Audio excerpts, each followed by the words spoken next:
want people to hear this.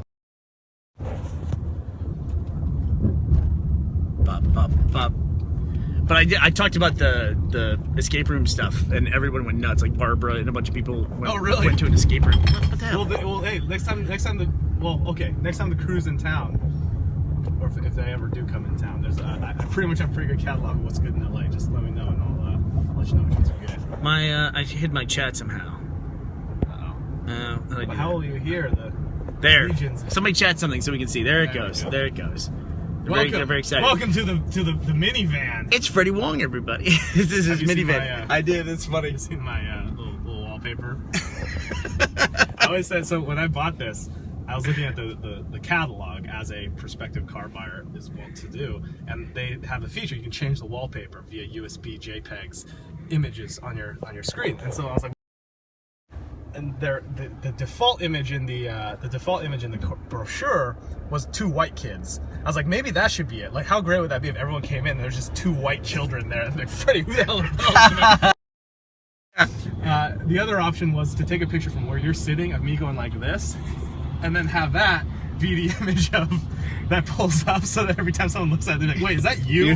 As yourself giving a thumbs up in your own minivan to them, like, hell yeah, dude. You gotta go next level and always wear like the same hoodie every single time.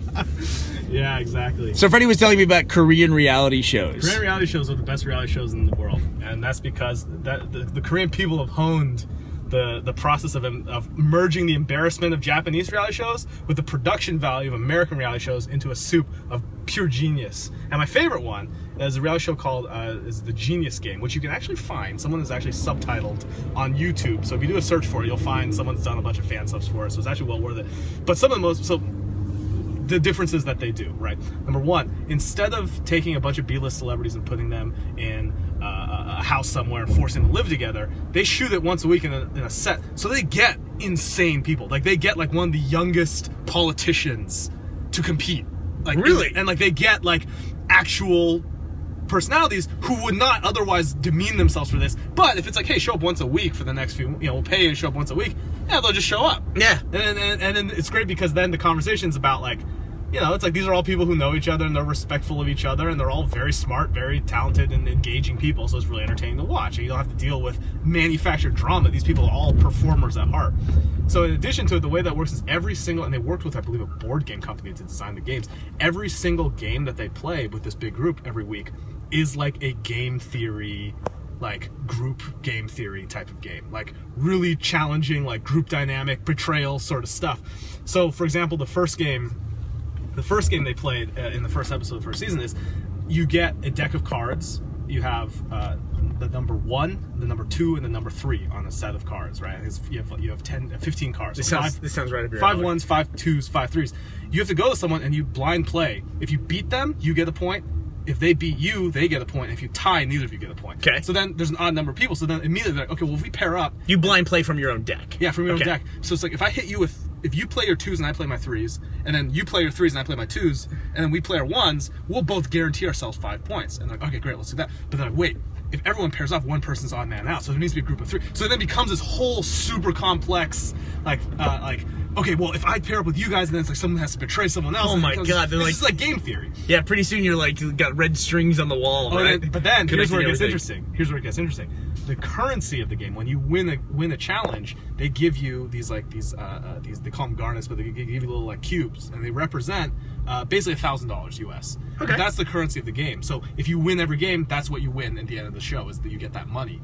But then what's interesting about it is that that's just given to you. So that immediately becomes a bargaining chip. So people start to pay each other with the money that they will eventually win, and they start bribing each other. Oh, they have to use the money in the game. Yeah, exactly. It becomes actually a component. So then people with a lot of these become targets, because if you beat them, you get their money. Oh. So then they have to start buying everyone else's favor. And it's like so much more interesting. There's so much more depth than anything you've ever seen in an American reality show, which essentially the conflict sums up to, he doesn't like me, she's a bitch, blah, blah, blah, that's it. And it's like, who cares? Right. It's so much more interesting to watch these guys. And there's one character in the first season who's a Korean StarCraft pro who, like, it starts and they have like an elimination game that's liar's poker.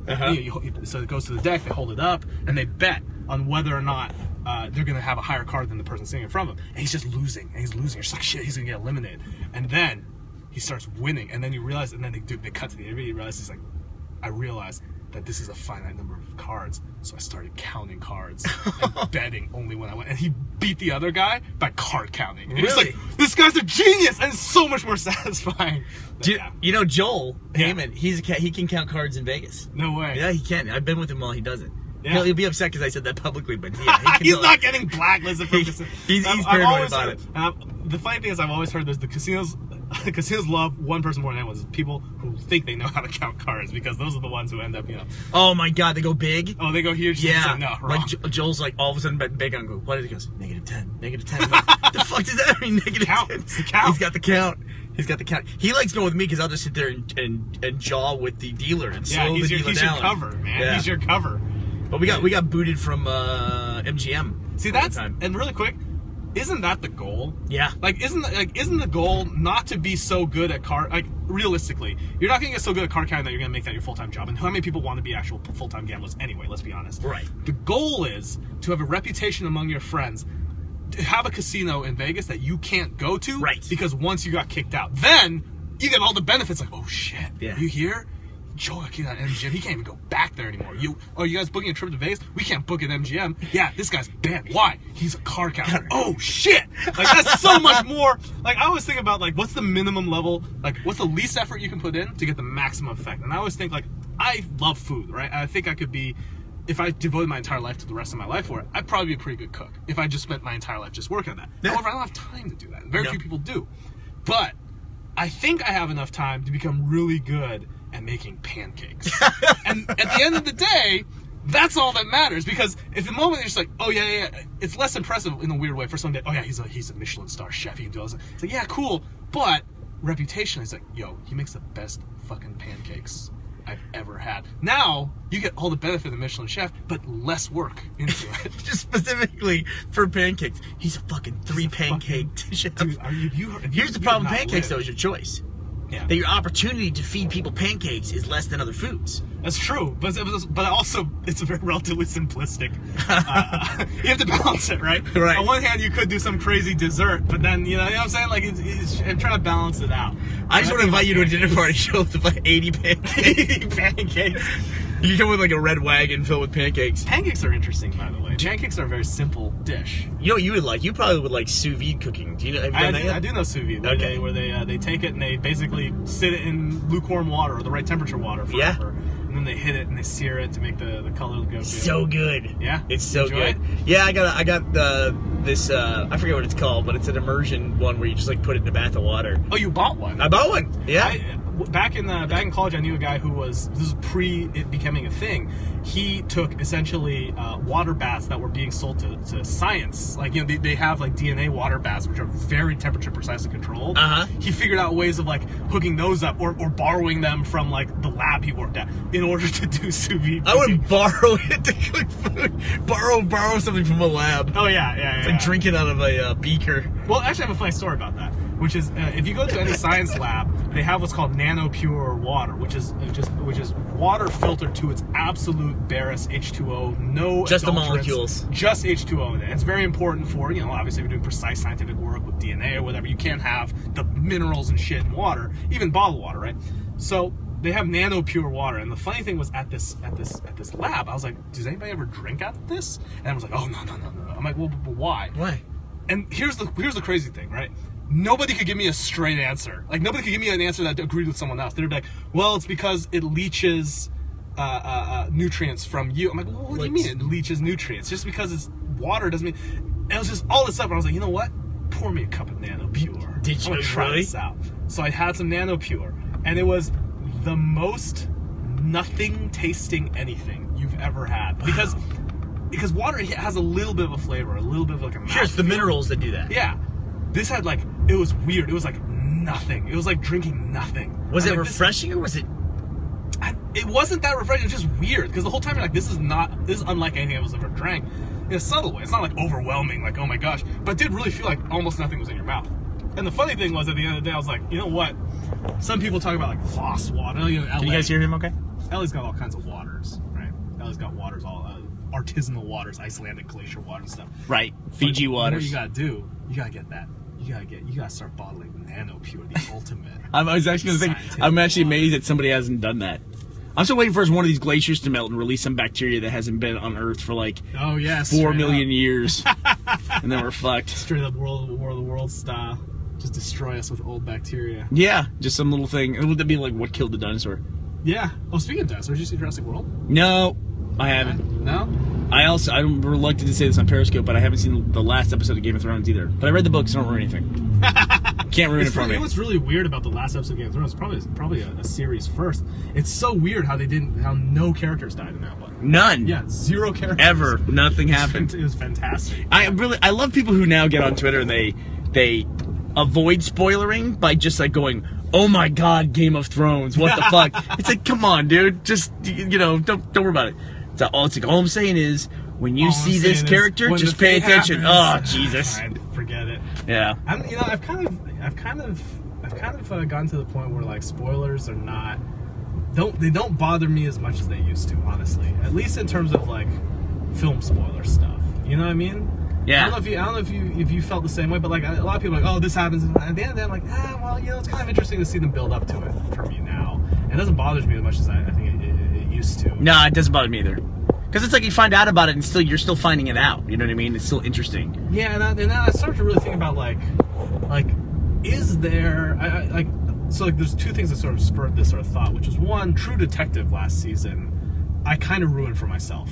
Which was, I started reading all the fan theories that really got deep into True Detective. And there was this huge, crazy, like, that was a conspiracy, and all this stuff. And it ended up not being any of that. And it ended up being, at the end of the day, a well-told story within the confines of what they're trying to go for. And it totally made sense, and it totally was satisfying.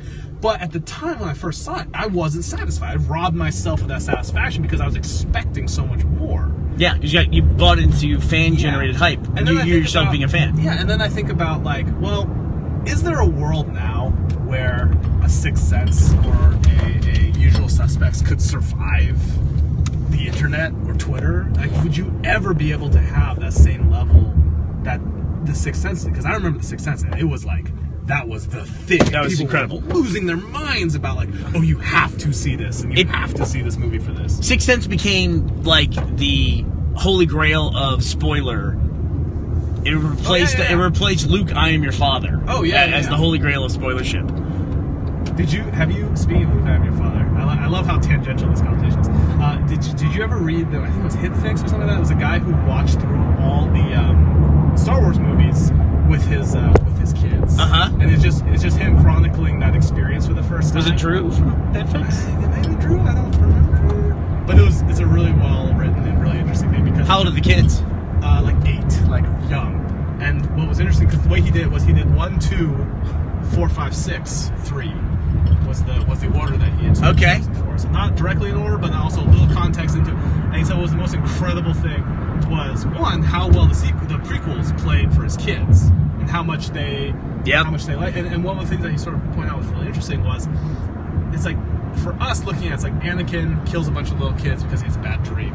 And he's like, for us, that's insane. But he's like, his kids understood that. Like, well, yeah, because he was scared, and that's why. And it was like, that logic made sense for his kids. But then he was just saying like real existential crisis types of stuff. Where he was talking about how like how betrayed they were by the fact that Darth Vader was Anakin, and then like he's like the youngest son looked at it and he's like, Daddy, will you ever be bad? And he's like, I started crying. Like, he couldn't even like handle like all that. But yeah, man. Yeah, go to your room. Yeah. I always love that Luke's path to the dark side was anger, and that Anakin's was fear.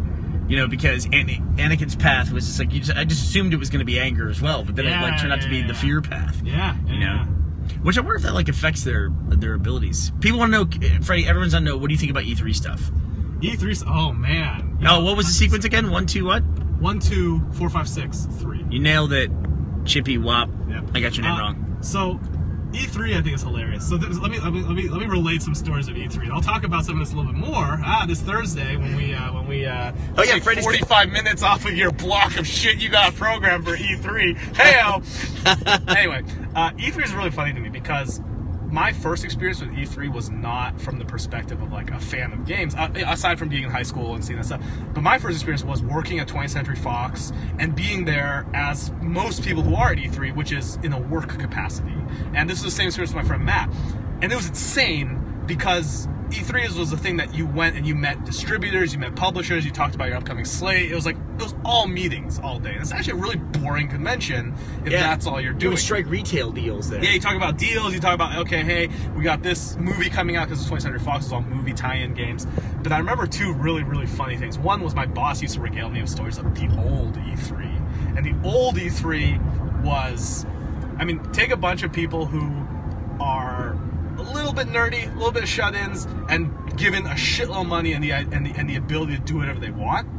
It's ridiculous. He was talking about how his boss, he was like, yeah, they were midget strippers. There were people being thrown through plate glass windows. He had a story of like, yeah, one of my friends got drunk and we just were rowdy and they just threw a developer through a plate glass window in his hotel room. Just like the insanity of old E3. And I was like, that's awesome. And someone needs to and this is going to happen, by the way. Someone needs to make a movie or a TV series about Atari and the height of Atari, because the story of Atari is probably the most incredible story. It was the fastest growing American company up until Facebook. Yeah. And the story, for example, they were getting bought for $30 million by, I think, Warner Brothers.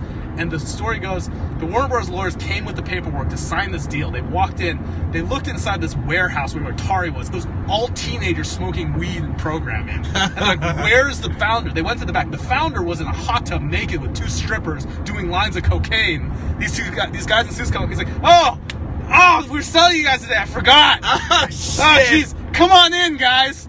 Like, that level of like crazy rock star was what Atari was. One of my Those are stories you hear about like Rockstar, not with cocaine and stuff, but like signing contracts in hot tubs. But here's the thing, that's the exact same thing that happened, but to a crowd of people who are not used to like musician rockstar lifestyle, to a crowd of people who are not used to that at all. And that's a fascinating story on that end. But anyway, so one of my favorite E3 stories was one of my friends was working for a company, and they were doing a game with, at the time, around the Olympics, Michael Phelps.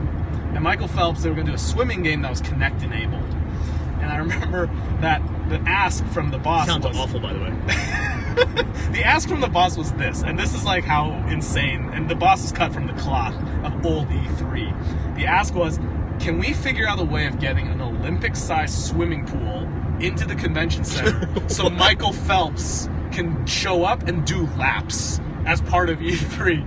And they're like, no. He's like, look it up, figure it out. And so my friend had to price out how much it would cost to figure out how to do an Olympic-sized one lane of an Olympic-sized swimming pool. One lane, and how much it's convention space, plus getting Michael Phelps in there to do laps. And at the end of the day, it ended up being too expensive. But that's E3 that could have been. And you gotta think about it. After all that effort, what do you have? You're watching a guy swim. Yes, exactly. That's what's incredible about it. And Michael Phelps was such a big deal around the Olympics. They were like, this will sell this game like hotcakes. I think E3 also. I like that guy's ambition. Oh, I know. The guy had the craziest. I have a whole. We'll get into more, but I have a whole list of stories of that guy. Anyway, E3 I think is also, frankly, nowadays best enjoyed from the comfort of wherever it is you are in your home. Because I agree with that. There was a time where you didn't live. Yep, there it is. There was a time when you didn't have all the information. There was a time when you could only play stuff on the floor. It wasn't like, oh, Xbox, you can download the demo the moment it's going live. You can play the same thing that they have on the show floor, which at this point, it's all just, you're getting the same thing, but now it's like you want the same version of that, but crowded, and you have to stand in line and wait for it. It's like, But it's nice because a lot of friends come back into town. I get to see some of my friends from back in my Fox days. And E3 is much better consumed from afar. Much better. And I've been to some of these press conferences and stuff. You don't want to be in the press conference, believe me. It's sweaty, it's annoying. Everyone's sitting there with their iPads in the on, dark, micro, like they're blogging about whatever announcements being made, et cetera, et cetera. It's just not as good. It's just sitting back and watching it. And it's one thing when you're watching at home and the guy goes, and this is going to be available on all platforms. And one dude goes, woo! That's easier to tolerate over the internet than it is in person. The one dude, because you might be sitting next to the dude, and he goes, woo! And then you yourself are like, should I woo? No, I'm not going to woo. No? Okay, I'm not going to woo. This is not that thing. It's horrible. It's horrible. You guys have the best experience right now, which is vicariously. E3 is an event best consumed vicariously, and I fear. Also, you have to deal with all this traffic. Yes, look at this. Los Angeles Although this traffic. isn't that bad. Oh, by the way, I actually have a funny thing for you. Do you see that tree? What, the palm tree? No, the one next to it. Oh, yeah. I believe that tree is single-handedly responsible for more hours lost in LA than any tree in this entire city. Why? Because that tree blocks view from 110 to the fact that you can stay on this and be on the 10 East. It blocks this sign on the left here specifically. So if you saw that from back there, you knew that you won't have to change lanes over. But because you don't see that, you think you have to get over into that left side in order to stay on the 10. As a result, everybody scoots over there, and this entire corridor gets backed up for untold miles behind it. That single tree, if you cut it down, would save traffic significantly in this part of LA. This is the kind of thing that you get to think about when you're sitting in traffic wondering why everything's going so slow. So they want me to tell you that you're awesome. They should go cut down that tree. They also one goes, nah, maybe Freddie's crazy. Freddie's upset about time-consuming trees. It's true, though. Again, when you're sitting in traffic, there's a lot of stuff you get to think about. Because I'm sure it blocked you one time, and you were like, and I was like, why is nobody? Yeah, exactly. I figured that one out pretty early. Freddie actually is a cool thing. Freddie lives right by, or in the neighborhood, essentially, from where they shoot the exteriors for Always Sunny in Philadelphia. Oh, yeah. That's like, we do it's also the, you remember, if you guys saw, I don't know, it's a little indie movie, Dark Knight Rises. The part where they throw the little thing and then the bat thing comes up the tunnel where all the cops, I guess, were in. Oh, yeah. 100% of the city cops Underground. were underground for part of that movie. I really didn't get that movie. I didn't get that either. But anyway, that part made no that sense. tunnel right by where I live. So, you know, there you go. Justice streaming out of that tunnel. You hungry? Yeah, I can eat some You got food. some food? Let me find. Hey, what happened? Tell us what happened at the Xbox thing. Freddie and I were doing a thing. I hurt my head. So Freddie and I were doing a thing earlier today. Freddie, meeting of the Bilderberg Cyborg group. Cyborg Toaster would like you to know that you're awesome. Oh, thank you, Cyborg Toast. And no, we're not in Cleveland, Ohio. No, we're not. Yeah, we start covering E3 tomorrow. So tomorrow, starting at 10 a.m. Pacific time, Rooster Teeth will officially be taking over the YouTube booth and the YouTube stream. YouTube.com/E3 will be all of our coverage. We're going to start off, I believe, with me, Ashley, Gavin, and either Adam or Bruce. So one person from each of the four major branches of Rooster Teeth will be there. And then we're going to have developers like Insomniac will be there tomorrow. Oh. Treyarch will be there. Oh. I can't remember the third one off the top of my head, but it's another good one. So, it's Naughty Dog. I'm pretty sure. Yeah, I'm pretty sure it's Naughty Dog. Druckmann and Co. So it's really cool. So we'll be showing some cool stuff. We got a secret developer coming later in the week. Is going to show us something new. So, what happened with the Xbox thing? I haven't heard anything. I saw this like pre-pimping stuff about how it was going to be the best lineup ever. Who was it? Like, was it Major Nelson who was like tweeted? He was like, "Hey, listen." It felt like a suicide note. Did you see that tweet where it was like, No. "Guys, I want you to know, no matter what happens, we love you guys as fans." I was like, "This reads like he's about to jump off a No cliff." shit. Hey, man, no matter what happens at this conference, We all just took a pill backstage. They gave it to us in a little paper cup. So whatever happens, we love you. Xbox. What I love is since everything does come out for every platform now, and the whole platform wars thing completely fell to the wayside of the fact that stuff needs to make money. What's great about that What's is this just dude seeing. doing? Dude, this fucking rock. Yo, hold on. Do you want me to hold on? Are you gonna we're gonna stop so we can see this Do you see this? Yo, do you see this? Dun, Look at dun, this dun, pimp. dun. Look at this pimp. It's awesome, dude. It's got like a motorized board to it. Do you control it with that white controller? That's cool. That's cool. He was too cool for you. He did. Dude. That guy just gave him the blow off. He had like double pigtails and a headband. He fucking blew me off. God. You fucking motorized scooter guy. He was throwing mad shade your way for questioning his ride, bro. Shout out to backwards compatibility. What the fuck is backwards compatibility? They didn't talk about a console today, did they? Oh, did they say that you can play Xbox 360 games now, like on the Xbox One? Is that true? I don't know. Is that it? That would be awesome. I'm just saying things that would be beneficial for them. Nah, I mean, that's one of the things. Would you go back and play 360 games at this point? Dude, I barely have enough time to play games as they come out. What am I doing? Mining the depths of old school games for? I have no time for that. I wish I could. Freddie just finished shooting a show he's doing for Hulu. So he's got a new show coming out. What's it called? What's it called? The Rocket Jump Show? We're figuring it out. I know. We had a joke. We were gonna call it Internet Billionaires, and then the first image you saw was just us in our shitty cars, like crappy office under construction, and just have it just be a complete. And we're like, I don't think anyone's gonna get that joke nor find it funny. What kind of food are you into? I'll eat whatever. I'm super easy. Super easy. Let me think. Downtown. What we got? Where's Portillo's? Greg Miller's. Is that Chicago? Isn't it? It's like a. There's one in LA, but it might be like northeast of here. Oh, look here. We're coming this direction. Yeah. There's a Hooters right by the convention center. Yep. The convention center's not open today. It's tomorrow. Yeah. This is them setting up and putting all the big, getting all the booths together. What about Wurstküchen? Wurstküche? Wurstküchen. Want to try Wurstküche? I'll go there. You want a Wurstküche? They got like rattlesnake sausage. Wurstküche is right in my neighborhood, bro. You can have a Wurstküche. I'll go wherever though. I mean, if that's a pretty far haul, that's fine too. Nah, it's not bad. It's not bad. Let's go Wurstküche. 10,000 gamer score for the rare collection. They're doing rare collections. Goldeneye in that? Yeah. You mean Goldeneye plus assorted other games? Goldeneye. Oh, listen. Don't even get. Viva Pinata is a great series. Actually, Viva Pinata's great. I love Viva Pinata. Yeah. Viva Pinata was ahead of its time. They actually had a TV show that would teach you how to play the game like Easter eggs. So if you saw something happen in the TV show and then you did it in the game, it would produce a new variant of the pinatas. Whoa. But then, of course, with the internet, everybody's logged all that stuff anyway. You know? Yeah. There's no mystery left. I kind of bemoan the loss of that. There was a time when it was like, oh my gosh, did you know that if you... I remember the biggest game that did this was, for me, was Shadow of the Empire on N64. Did you know if you can make Dash Rengar survive if you hold down this button during the end and you can see a ship and blah, blah, blah. And it was like just hours and hours of experimentation trying to get that to work. The first you started ever saw was an adventure on the Atari. That was, I mean, that's a great long time ago. Yeah, don't date yourself, bro. Yeah, I know, right? Playing fucking adventure with the dragons that look like ducks. Yeah. All right, anybody have any questions? Because Freddie and I are going to get something to eat. So, let's get any questions. I'm going to go ahead and end we got to stuff our pie holes with... Well, speaking of which, there's a good pie place right next to it. I'll go to pie place? Yeah. Yeah, you had me at pie. Pie. It's like meat pie.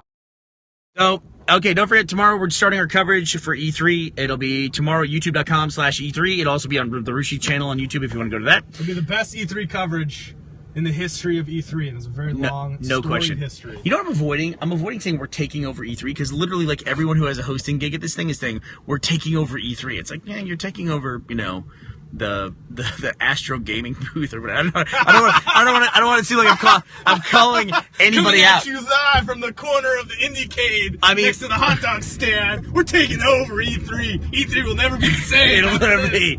Everyone always remember this is the moment when we started hosting and telling you about the same games everybody else did. Generations from now, we'll look back upon this moment as the moment that E3 changed forever. By our hand, what we have wrought. But so, we will just be taking over the YouTube booth, but all the YouTube coverage will be running through us. And wristbands! So come see us. We got some good friends like Freddie coming. That's true. Freddie. Yeah. And some other people, some good developers and stuff like that. So, we'll see you guys tomorrow. Like video games, you Bye, might want to everybody. tune in.